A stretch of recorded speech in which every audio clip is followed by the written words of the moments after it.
It was just another end-of-the-week morning for the mother of two.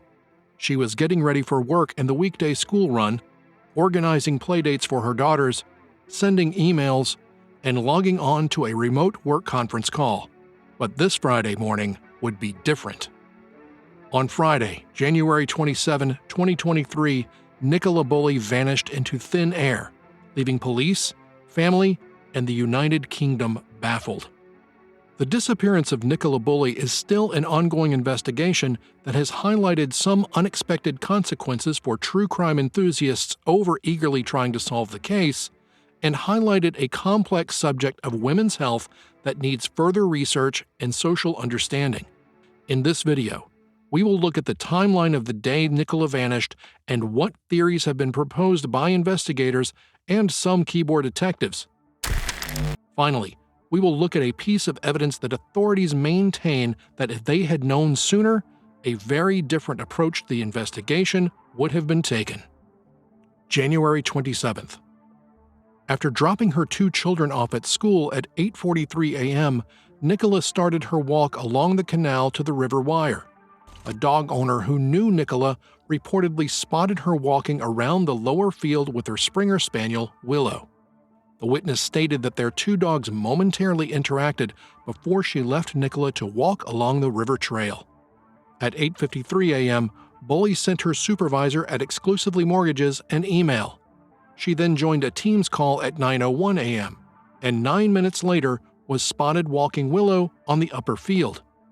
The police report that the work call ended at 9:30 a.m., but Nicola remained signed on to the meeting. At approximately 9:35 a.m., her cell phone and Willow were discovered near a bench by the river, but Nicola was nowhere to be found. She was reported missing, and Lancashire police began an investigation. January 28th.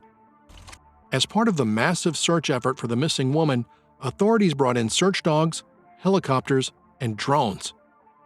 In addition, the Lancashire Fire and Rescue Service, the Bowland Pennine Mountain Rescue Squad, and the Northwest Undersea Search Team provided assistance.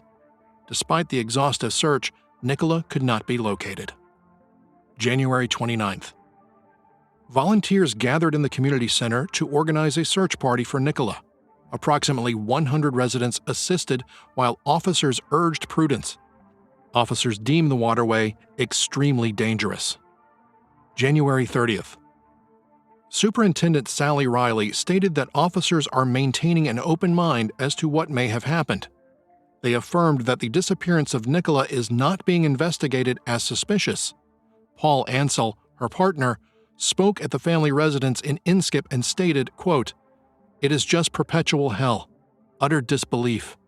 All we can say is we need to find her. She's got two little girls that need her mommy home.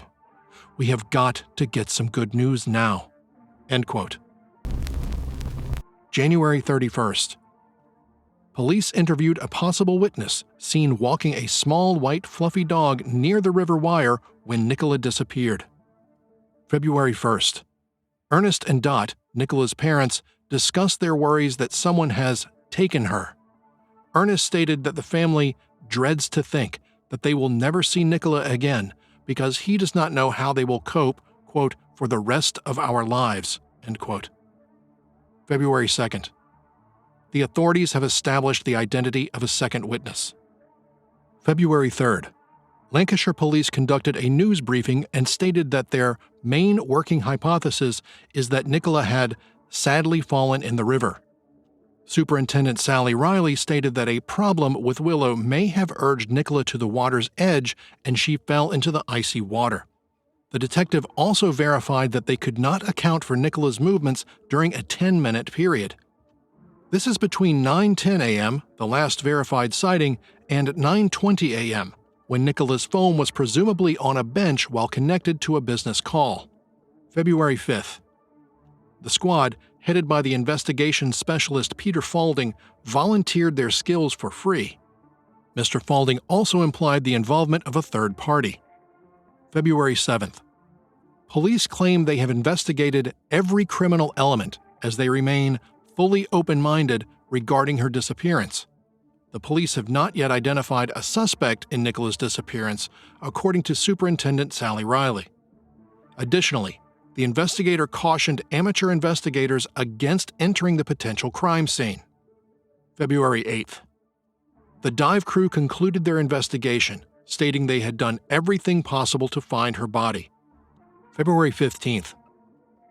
The investigators' choice of wording and personal details of Bulley's personal vulnerabilities has caused an outcry over the missing woman's right to privacy. Authorities have been criticized for destroying the reputation of Bulley after claiming she had significant issues with alcohol. Police investigating her disappearance revealed in a statement that she had been classified as a high-risk missing person due to her vulnerabilities. This indicated that there was a real and immediate threat to Nicola's or the public's welfare, according to them.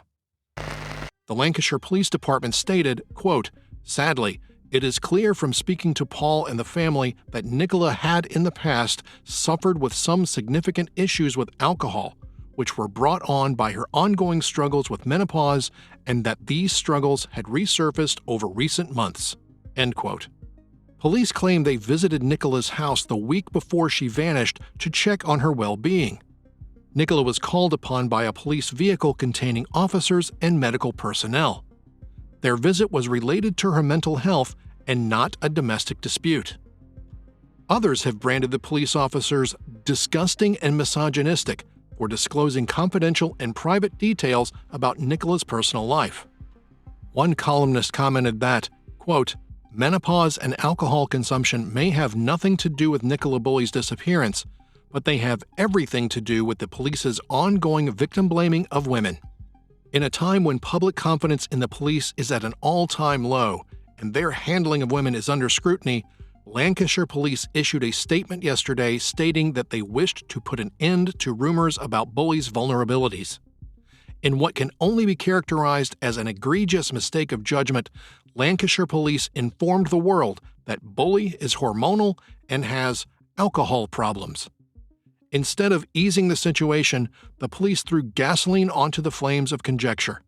It appears that the police are attempting to divert focus away from critiques of their own probe and inability to find Bulley. End quote. February 19th. Quote, "It was a body. It is down there. It was a body of a woman. There is definitely a body down there." End quote. A dog walker said this to first responders after spotting a body in the underbrush less than a mile from where Bulley was last seen. A nearby road was promptly blocked off, and a police helicopter hovered overhead. Police divers were then sent into the undergrowth to retrieve the body. On Sunday, the morning of the 19th, police verified they had recovered a body from the river. The body had not been positively identified, but a formal identification process would be undertaken. The death was considered unexplained. February 20th. Assistant Chief Constable Peter Lawson of Lancashire Police verified in a press conference that the body discovered less than a mile from where Nicola Bulley disappeared is that of the missing woman. He stated, quote, "Sadly, we are now able to confirm that yesterday we recovered Nicola Bulley from the River Wire." End quote. As with all high-profile cases without concrete evidence, the public and amateur sleuths are bound to formulate theories. What are these theories, and do any of them hold water? Did Bulley accidentally fall into the river, or was she intent on ending her life? Although there is no formal release of an autopsy, this has not stopped those interested in the case from voicing their opinions. Redditors on a board have been asking questions about how the autopsy can determine the cause or events of her death. I know the amount of water asphyxiated into the lungs can determine whether someone was conscious or unconscious whilst drowning. For example, falling and hitting your head.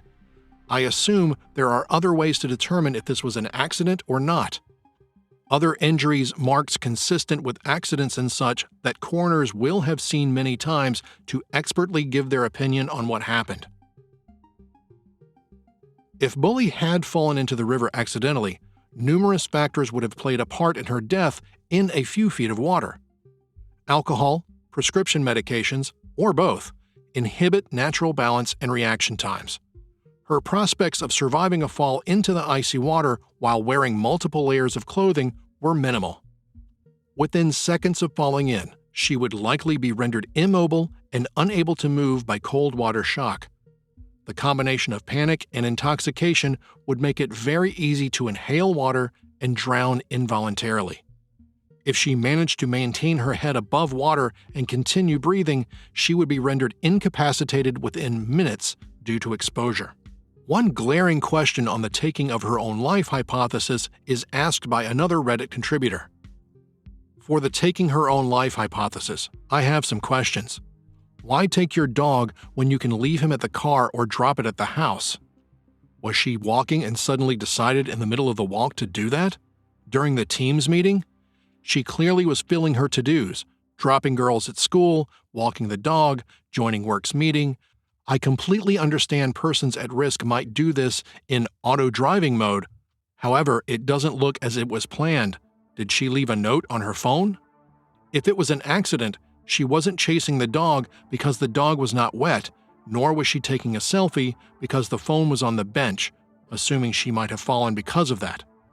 There might be other reasons for falling, but that may involve extremely bad luck. Obviously, it is possible too. I can't take foul play out of my mind for all the speculation above. Solving a case has become a full-time hobby for some true crime fans, but the Nicola Bulley case has highlighted a disturbing trend. True crime enthusiasts have come under fire for interfering with police investigations, to the point where they were arrested and fined. A social media personality was detained and penalized after trying to help in the hunt for Nicola Bulley. Dan Duffy, a TikTok creator and amateur detective, was fined £90 on February 10th for a breach of public order after participating in the search for Bulley. Duffy, a resident of Darwin, Lancashire, recorded the incident and posted it to his Traveling with Danny YouTube account. In the video, he stated, "Hi guys, I'm being arrested on a public order offense. They've had an allegation. As you all know, I was in search to find the missing woman Nicola, but this is what it's turning into. No freedom of speech." He is one of several social media personalities who have traveled to where the 45-year-old mother went missing to locate her. Footage on this TikTok account shows him scouring the banks of the River Wire, where Nicola is believed to have fallen into the river, and searching neighborhood buildings. One clip shows him engaging in an altercation with a man thought to be a resident. The amateur detective has been criticized for recording his escapades and benefiting from the family's suffering. The arrest comes after police issued a citation to amateur investigators and internet trolls getting involved in the investigation. The tragic case of Nicola Bulley has unearthed some earnest questions about the authorities' right to release confidential information, social media influencers' participation in ongoing cases, and the understanding of women's mental health problems. Please comment on your feelings about these issues. We would love to hear from you.